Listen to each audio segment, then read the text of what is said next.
IVM. Hello and welcome to the Ganatantra podcast. I am Sarayu Natarajan. And I'm Alok Prasanna Kumar. And in this week's episode, we are joined by Jean Tomas Martelli, who is the head researcher at the CSH, which is the Center of Sciences and Humanities in New Delhi. He was previously a postdoctoral fellow at the Center for International Studies and Research at Sciences Po, Paris.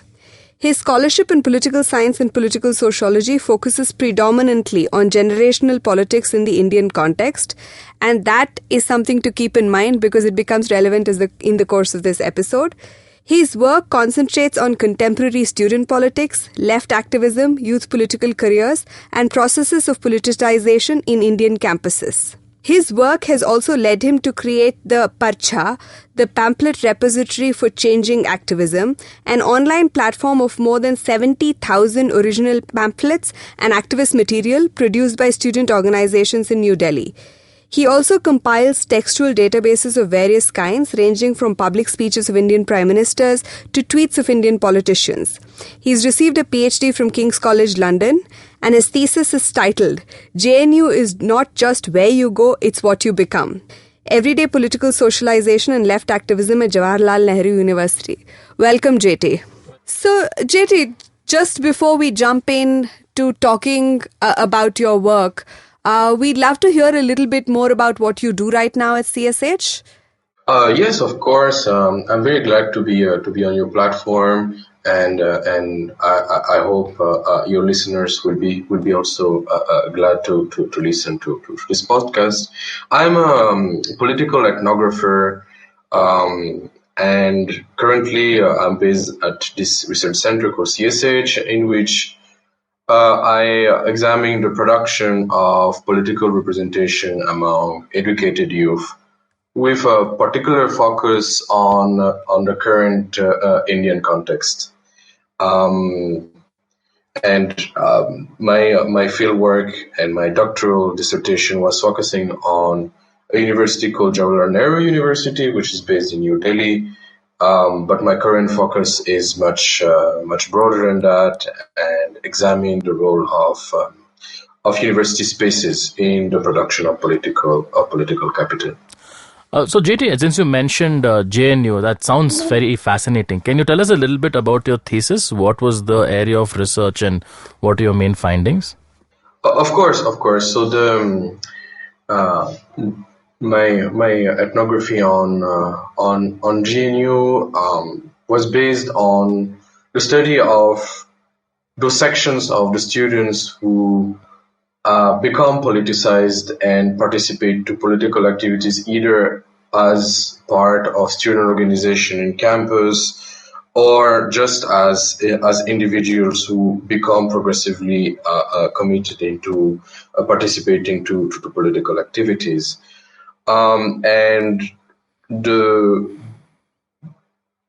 My focus was extremely focused on the mechanism of politicization in GNU and elsewhere, but mostly in GNU. And the three mechanisms that I focus on are the following. First, I examine the circulation of political knowledge from a generation to the other. And more specifically, I examine the role of micro cohorts that are the kind of micro generation that is the elders, the seniors, and how those seniors, whether affiliated or not, transmit political knowledge to juniors, sophomores, and freshers.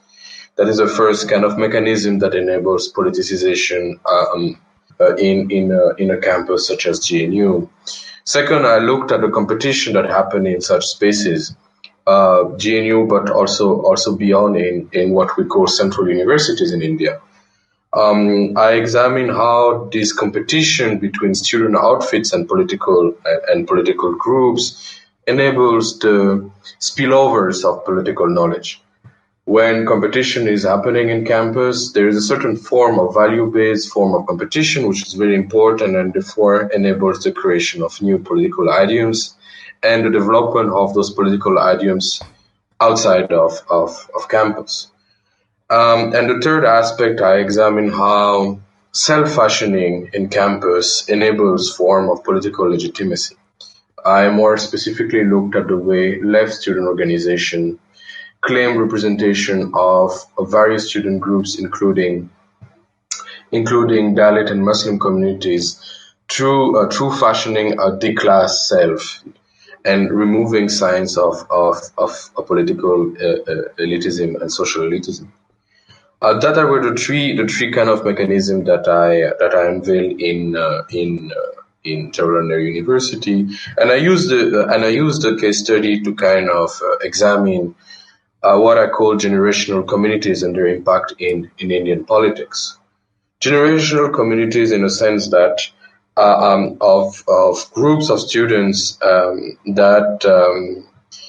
that create collective binders and experiencing differentially impactful events that happen more broadly at the macro scale in India, such as the majoritarian turn of Indian democracy, and more generally what we call synchronization of Indian politics.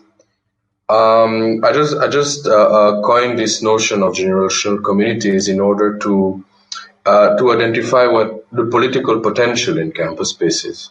First, the political socialization that can happen as life in common enables the friendships and forms of kinship to turn political, and also how such political potential is enabled by a form of biographical availability, that is, forms of political participation that do not encounter structural constraints, let's say employment or family duties. So, and therefore, I looked at how this political potential is turned into active political credentials, and I differentiate between two types of generational communities.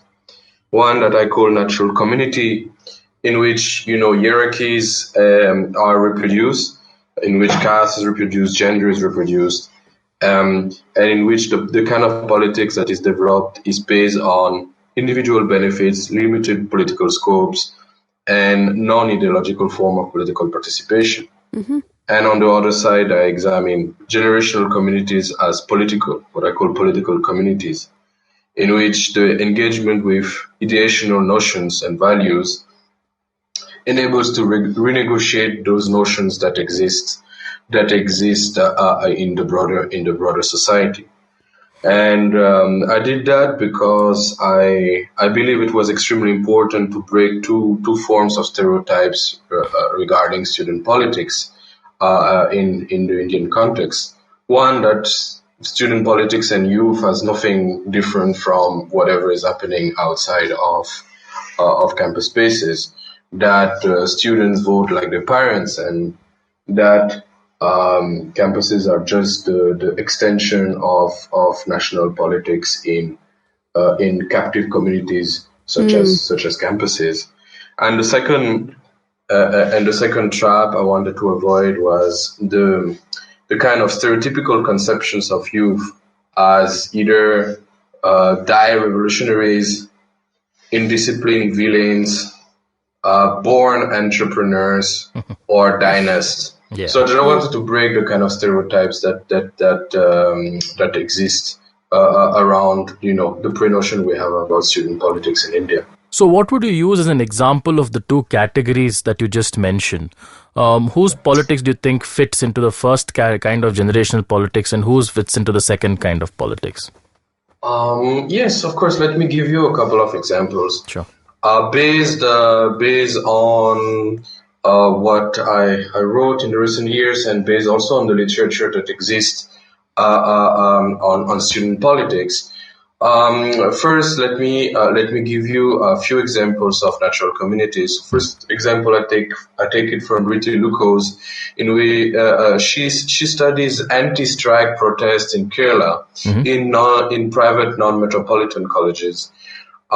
She looks at the way student groups, in fact, are trying to ban politics in campus because because such politics goes against their ideals of consumerism and the benefit they can take from private education. The second example is developed by Craig Jeffrey in Merritt University, in which student groups reproduce jet power in the university through brokerage between the administration and private enterprises in charge of building new infrastructures in campus, and also in charge of the recruitment of students. So in that case, student politics is only based on small local issues and never on values and ideas. The third example goes beyond India. It's developed by Rood, and he looks at the way Dhaka, the student politics in Dhaka University is based on crowd making and on securing seats for students in order to bargain this for crowd participation in student protest. And the fourth example is patronage politics in Pakistan, Punjab. So these are the four examples of natural communities among student groups. And what I define as generational political communities, I will give you four examples. Again, one is developed by Laurence Gauthier, and is based on AMU, Aligarh Muslim University, in Aligarh, Uttar Pradesh, in which it shows that the campus was able to, in the turn of the 60s and the 70s, to create minority right assertion through requesting the change of admission in the university, and how that claim was picked up by political parties and moved beyond the campus space. A second example is developed by Irslund in Nepal, and he described how the kind of student politics surrounding the Maoist revolution following the civil war after 2006 before 2006 and then leading into that kind of politics, enable a form of utopian politics to be enacted in Nepal. Then a third example, developed by Gundi Mehta, develops the idea of Dalit politics as a way to challenge what we usually call, Brahmanical idioms through provocation by the organization of beef festivals in campus spaces. And the fourth example is in a to be published article by me, in which I show how the competition between student group enables ideational cross-fertilization, and how, for instance, queer politics moves from small student groups to more broad-based politics through the competition between student organization for the election of the defunct GS Cash gender sensitization group that is supposed to curb gender-based violence in campuses. So these 8 examples give you a sense of the difference between natural communities and political communities. That's a very interesting way to look at this, and I think now I have a much clearer sense, actually, to be quite honest, about how natural communities work and how generational communities work. But moving on to the topic of politicization, how does a place like JNU, and let's stick for a moment to JNU itself, how does it work to politicize someone? What is special about JNU in that way? I will argue that what happens in JNU is, of course, specific to JNU in the kind of politics that is promoted. Because of the leftist leanings of the university, we have a specific case here. But I also argue that what is happening specifically in JNU also has resonance in other central universities, public universities in India.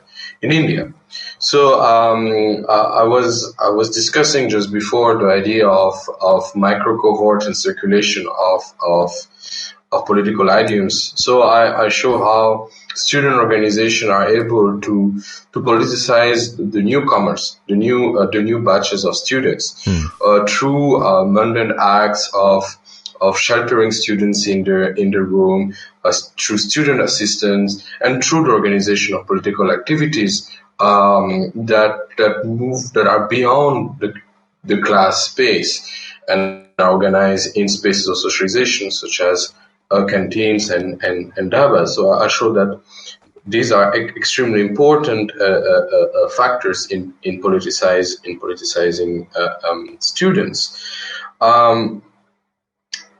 There are also more recent factors that explain currently the importance of GNU, because GNU before was extremely politicized through its internal politics, but now we can see that it has become politicized through the way it is portrayed nationally by other players than student organizations.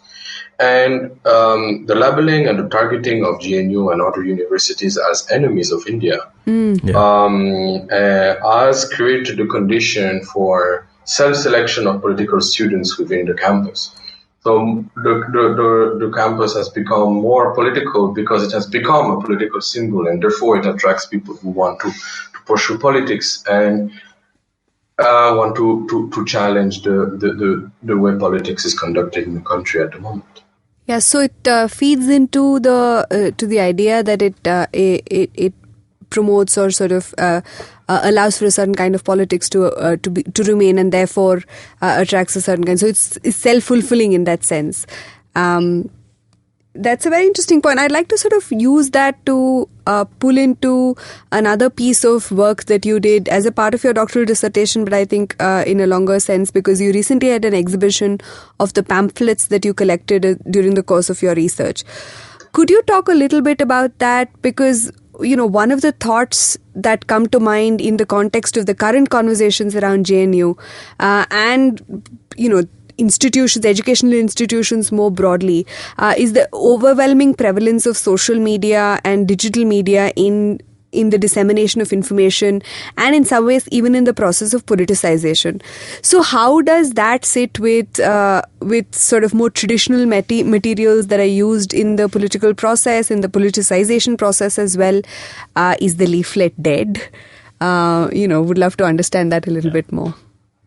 Thank you, Sari, for your fascinating question. I think it's really important to understand the importance of social media and the kind of politics that promote as both new and old. And let me explain. As part of my work, a couple of years ago, since say 2014, I started collecting pamphlets from different campuses, but majoritarily from GNU. And then I organized an exhibition that was focusing on those pamphlets and was interviewing a former and current activist on the role of those objects in the conduct of politics and how they moved online. So based on their account, I can definitely trace a form of continuity between pamphleteer language as it existed in pamphlets before and pamphleteer language as it exists today on social media. What is lost, of course, is the materiality of the object, which was used by students to access, by student groups to access other students. The pamphlet is not only text; there is also an excuse to reach out, an excuse to talk to non-politicized students. It's a tool of politicization. It also as an object a way to to centralize decision making in a student organization. As student organization needs to agree on what is happening and what is not happening, and what is the political line of that particular group, or what is to be rejected. And of course, it's a proof of what has been done before, and student politics is very keen on showing their consistency in the struggle on particular issues, and therefore pamphlet is very important. That materiality is of course gone in online social pamphleteering, but the grammar and the style of political intervention on social media is very similar. It plays on form of political bitterness, on competitive argumentation, use of slanders, claiming sincerity, veritas claiming. It's a vituperative discourse, and the online turn as broad for the characteristics. I would say it first of all individualizes politics. It creates online gods. I mean, there's a ERC European Research Project on that, on the way social media create individuality within student groups. So you have distinctive personalities, even within, for instance, the right wing Twitter sphere, with individuals that are less and less controlled by the RSS or the ABVP or the BJP or the outfits of the Sangh Parivar, but they are claiming a certain form of autonomy. That creates form of brands in politics, which we see student leaders such as Chandrasekhar Azad or Kanhaiya Kumar or others are using for their political career. But that doesn't remove the materiality of political campaigns and the way caricatures and other student activists have to access individuals first on a fleshy one-to-one basis in order to circulate. Hello? Do you hear me? Yeah. Go on. Sorry, I think it just dropped for a second, but continue. Oh, we'll edit this. Don't worry. So I think I traced the continuity of the phenomenon and its kind of differences also. So about pamphlets, and this is what is very interesting for me, is that they seem to have their own kind of grammar in terms of what shape they are, what words they use, and how they present images and ideas and so on. And the point that you make about them being an option for a fleshy contact between people, how would you, like, of the 70,000, that's an incredible data set, how would you sort of try to categorize and make sense of the pamphlets that you've collected? Can you reformulate a little bit the question? So what I meant was, like, if you had to put them in different categories, like, they're all obviously political in some sense, but what are the kinds of differences between various kinds of pamphlets?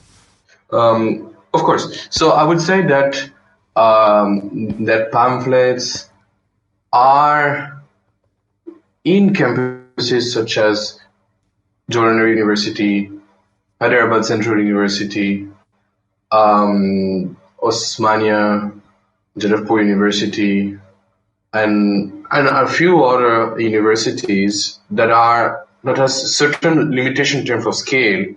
Pamphlets have stuff in common that I just described, but also things that enable particular student organization to stand out, and this is value or ideologies. So in terms of ideologies, you can definitely see the characteristics of, for instance, right-wing Hindu nationalism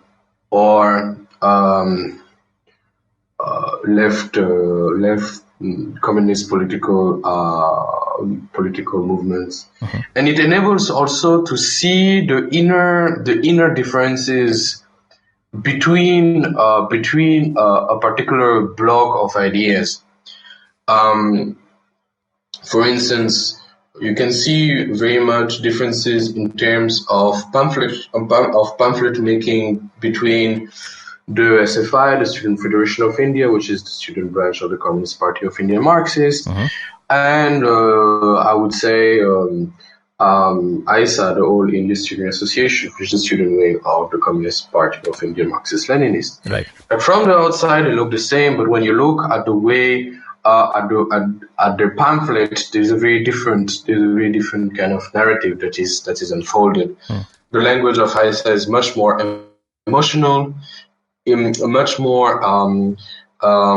more focused on the abuse and discrimination of, I would say, Dalit sections or a woman, and has a Bihari-centric, let's say, a political lineage, which is different from the pamphlets of the SFI, who emphasize on more conceptual notions such as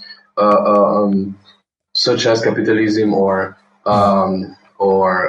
imperialism, and has a much more welfarist approach that is in line with the politics of his parental organization when he was in power in West Bengal and currently in Kerala. So the pamphlet can enable the pamphlet have components in common, but also their reading enables you to understand the form of the political specialization in terms of ideas that different organizations implement.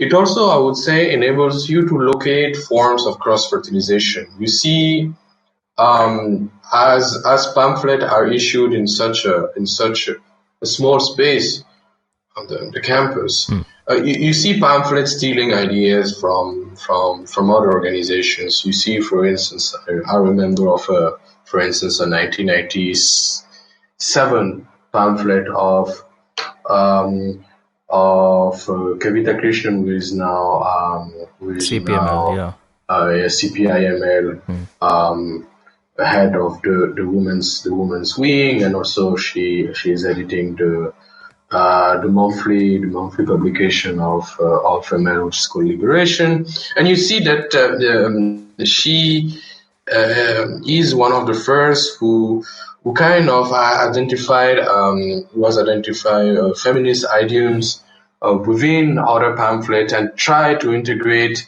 that particular political knowledge within the till then quite rigid Marxist framework of her organization, and issues a pamphlet stating that from now ISA and his parent party should advocate for Marxist feminism.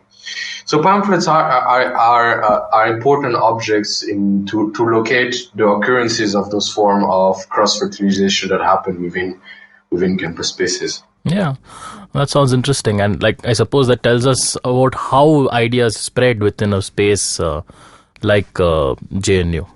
Yes.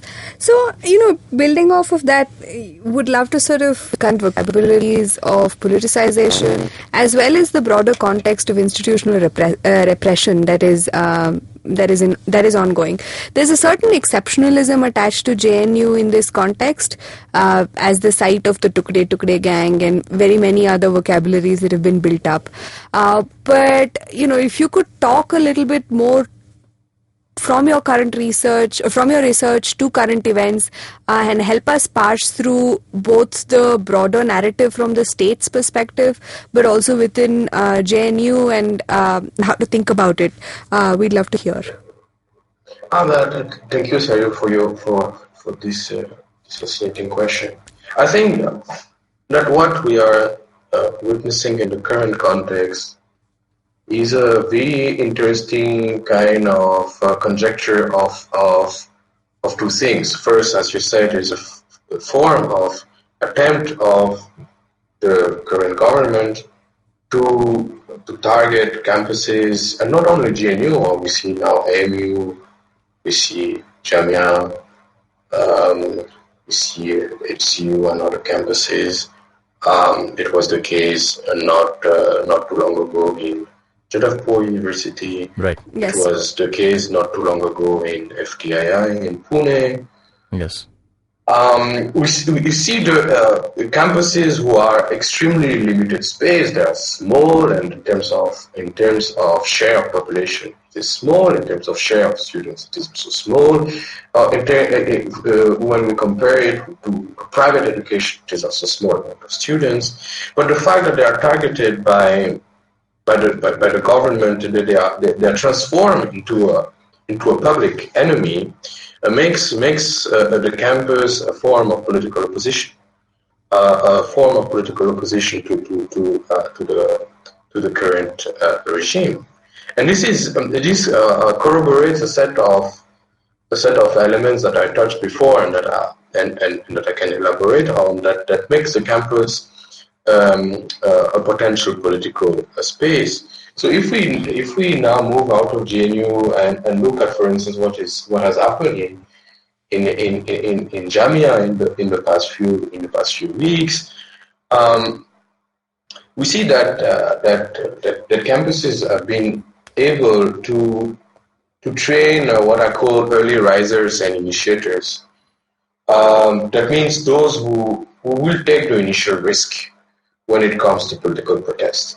In the face of the movements against the Citizen Amendment Act and the prospective, even though it is postponed, National Register of Citizens, we see that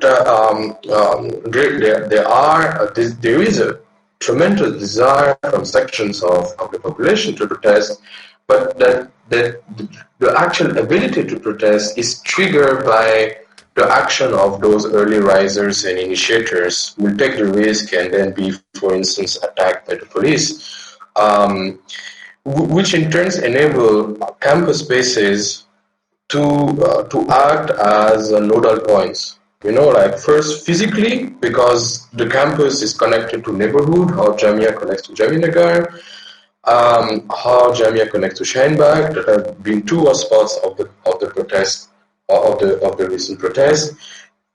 The campus attracts those networks and drags into the picture a population that were not used to participate to political activities. It also builds on a strong network of alumni who organize, for instance, fund collection. It builds on a strong network of central universities in which activists circulate, but also in which ideas circulate. For instance, yesterday I was discussing with student activists of SIO, the Student Islamic Organization. It's the student wing of Jamaat Islami. Was telling me how the idea of Islamophobia emerged in HCU in Hyderabad, and in the wake of the exclusion of Muslim organization from the alliance with a Dalit student organization, and how this idea was then used by Jamia protesters who took inspiration from what happened in HCU in order to craft a language that goes beyond the campus. We see that campuses serves not only as a material nodal point, but as a symbolic nodal point, as they create, a form of language, a form of popular language against what we can call a populist language. So they use notions such as the constitution, such as the nation, we are all Deshbats, and we are the future of the country, and we are young. So they use the metaphors of youthfulness and constitutionalism in order to go much beyond the actual networks of political groups that exist, for instance, in Jamia, which is divided between left organization and Islamic organizations. So this shows you how campus spaces enables to crystallize a certain idea of the popular and challenge, and therefore challenge much more efficiently than political parties such as the Congress, the current government.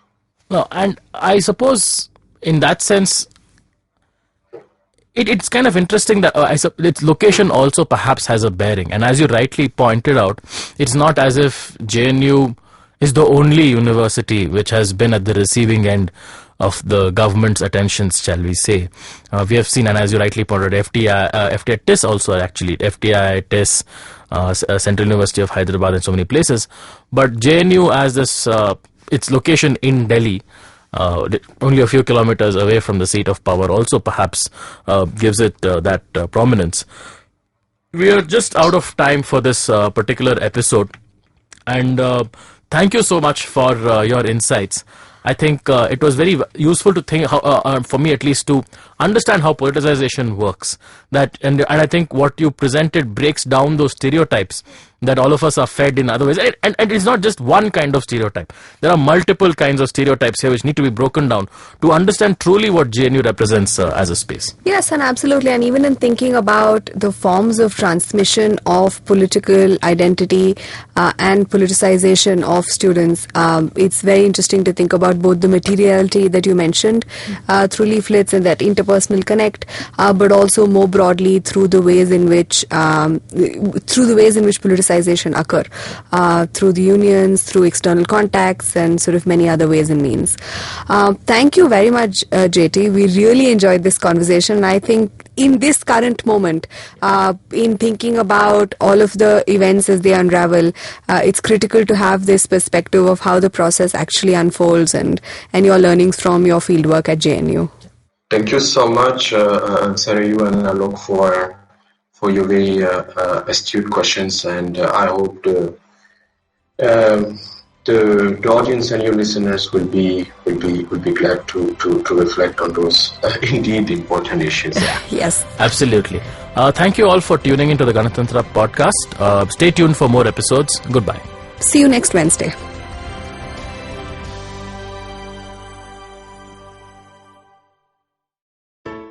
I hope you enjoyed that show. We'd like to thank our sponsors for the week, Storytel and Intel. And let me tell you a couple of things that you should check out this week. On Golgappa, host Tripti is joined by Girija Godbole as she speaks about how acting and theatre shaped her as a person. On the Empowering series, Zarina is in conversation with the host of Top Retail's Madhuri Advani. They talk about storytelling and ongoing issues in our country from CAA, NRC, and protests. On The Habit Coach, Ashton talks about the fear of failure and how it's fine to fail. The Simplified Gang is back with the last part to their 2019 recap. Join Chuck, Narayan, and Tony as they talk about Amazon, Brexit, and Gully Boy. On Pulyabazi, Pranay and Saurabh discuss the future of electric vehicles in India with Rahul Raj, co-founder of Inverted, an energy storage company. Thanks and keep listening. Sachin Tendulkar, Virat Kohli, Don Bradman, and now Cyrus Brocha. Okay, probably not in the right company. I mean, Don Bradman is Australian. But it's called Cyrus Says, a wonderful show about everything. Find the show on the IVM Podcast app, ivmpodcast.com, or wherever you listen to podcasts.